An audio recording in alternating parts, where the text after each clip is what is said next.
একটা লোহার তাওয়া নিয়ে নেবে, তার মধ্যে কিছুটা কালো বা হলুদ সর্ষে নিয়ে নেবে, 5টা অক্ষত লবঙ্গ নিয়ে নেবে এবং একটা ফিটকিরি নিয়ে নেবে। তাওয়াটা কিন্তু লোহারই হতে হবে। কেন না, আমরা এখানে পরে শনি মহারাজকে যোগ করছি। কবে করবে? শ্রাবণ পূর্ণিমা 9 আগস্ট শনিবার পড়েছে, তার সাথে রক্ষাবন্ধন পড়েছে। এই পবিত্র দিনে যে টোটকাটা বলছি এটা জাস্ট করে দেখো। কারা করবে? যাদের দুর্ভাগ্য তুমি মনে করছো যে কিছুতেই পেছন ছাড়ছে না, যে কাজে করছো সে কাজেই বাধা, কোনো কেউ তোমাকে সাপোর্ট করছে না, চারিদিকে শত্রু, গুপ্ত শত্রু রয়েছে, নজর দোষ রয়েছে, সকলে তুমি কিছু করছো না কিন্তু তাও তোমাকে হিংসা করছে।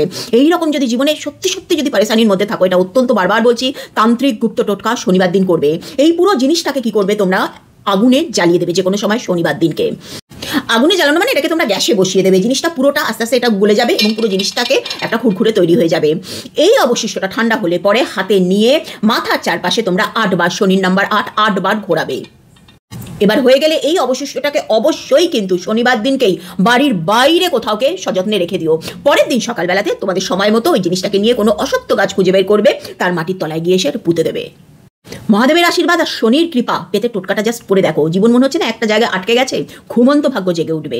কমেন্ট সেকশনে জয় শনি মহারাজের জয় না লিখলে কিন্তু টোটকা কাজ করবে না।